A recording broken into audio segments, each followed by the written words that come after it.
Assalamualaikum, teman Afizah. Kali ini kita akan menggambar dengan mudah dan cepat. Ayo siapkan kertas dan spidolnya. Tonton video ini. Saya jamin pasti kamu bisa. Pertama, buat garis lengkung, lingkaran, garis horizontal, garis diagonal,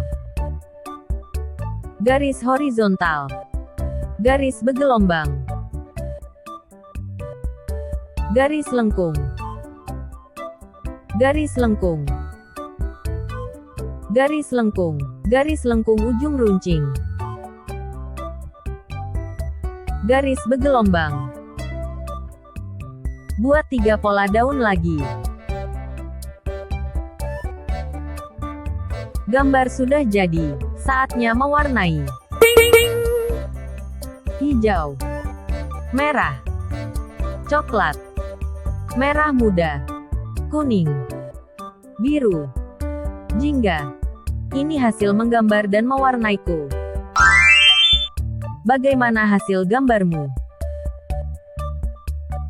Buat pecinta channel Afizah DIY, jangan lupa like, share dan subscribe channel Afizah DIY.